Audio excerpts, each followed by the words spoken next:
Second one, SSL chain cipher spec protocol.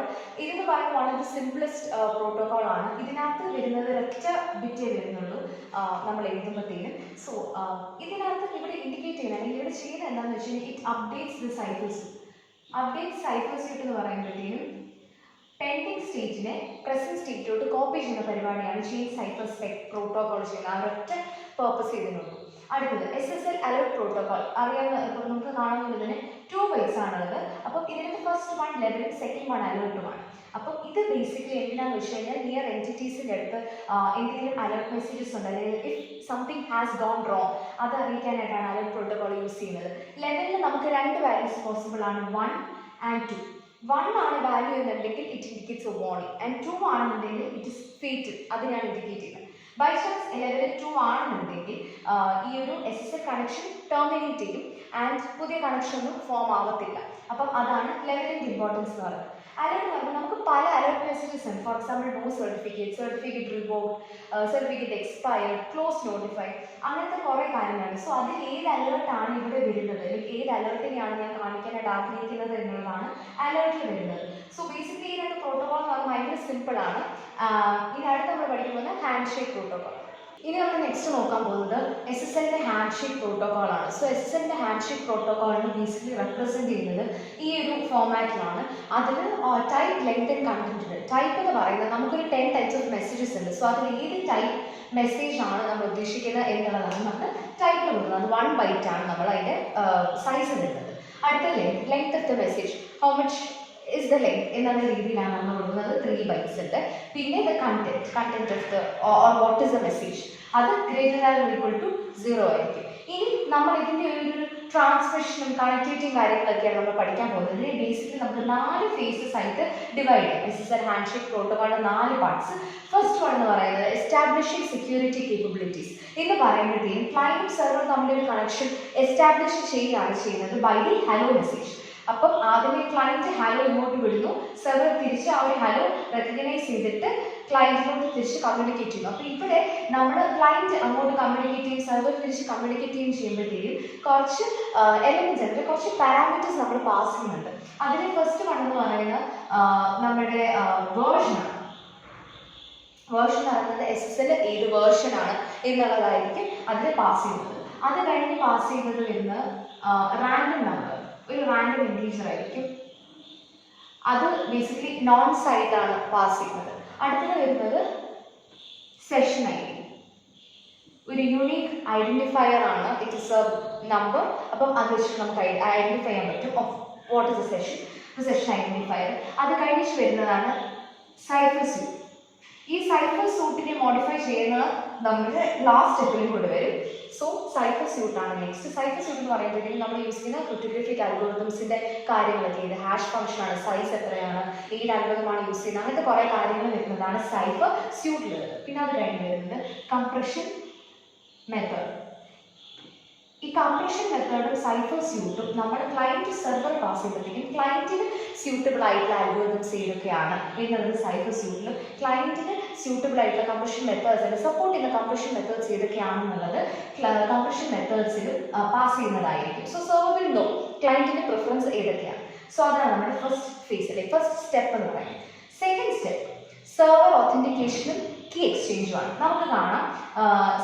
authentication first server certificate client certificate first. Server key exchange initiate. Key exchange use algorithms use RSA use Diffie-Hellman use Forteza use algorithms use. So first server key as authentication server authentication first server certificate server client certificate authentication certificate request server hello procedures done. Server authentication server client server key exchange. So server parts so that is the second phase. Server authentication and key exchange. Third client authentication and key exchange. നമ്മൾ നേരത്തെ ഇവിടെ server certificate request ചെയ്തായിരുന്നു അല്ലേ?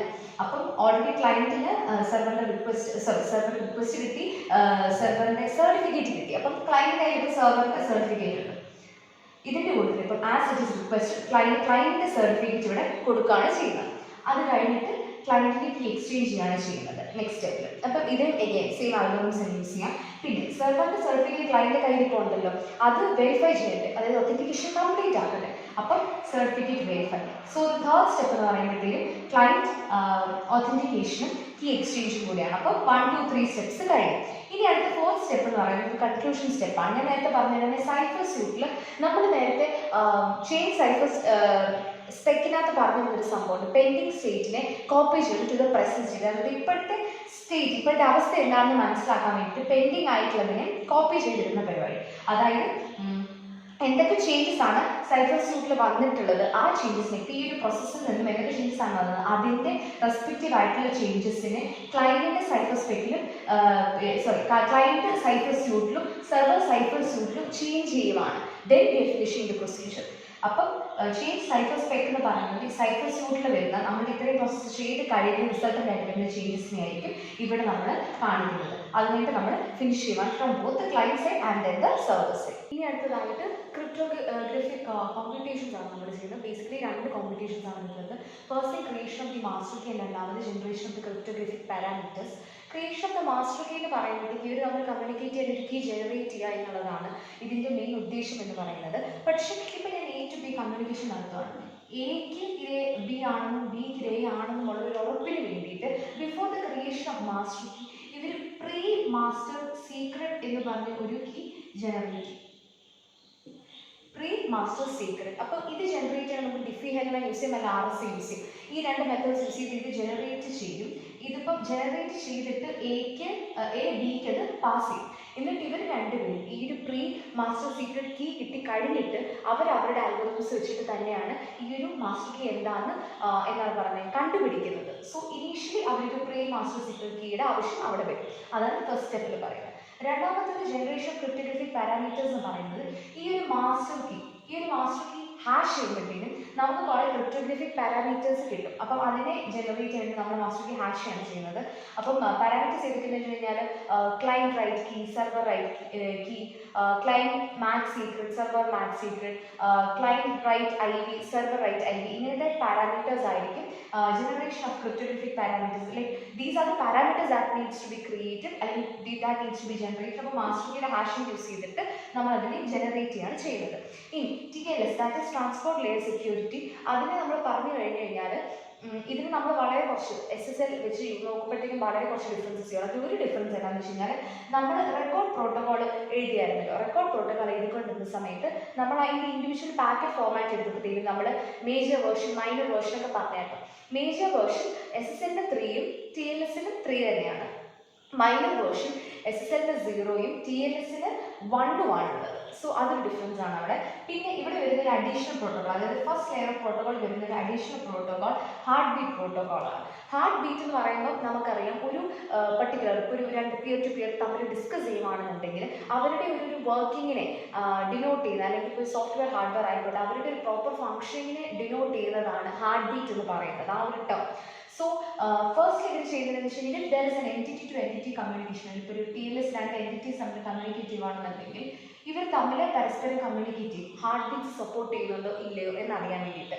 So heart beats support ചെയ്യുന്ന കേസിലാണെന്നുണ്ടെങ്കിൽ heartbeat response and heartbeat request, ഈ 2 കാര്യങ്ങളും ചെയ്യും. അതായത് ഹാർട്ട് ബീറ്റ് റിക്വസ്റ്റ് നമ്മൾ വിടും, അപ്പം ഇപ്പോഴത്തെ എൻറ്റിറ്റിയിൽ നിന്ന് ഹാർട്ട് ബീറ്റ് റെസ്പോൺസ് കിട്ടും. സോ ഇതിന് ഹാർട്ട് ബീറ്റ് എന്ന് പറഞ്ഞാൽ ആ ഒരു കൺസെപ്റ്റിനെ സപ്പോർട്ട് ചെയ്യുന്നുണ്ടെങ്കിൽ മാത്രമേ ഇത് പറ്റത്തുള്ളൂ. സോ അതാണ് ഹാർട്ട് ബീറ്റ് പ്രോട്ടോക്കോളിൻ്റെ ഒരു ഷോർട്ട് ഇൻഫോർമേഷൻ.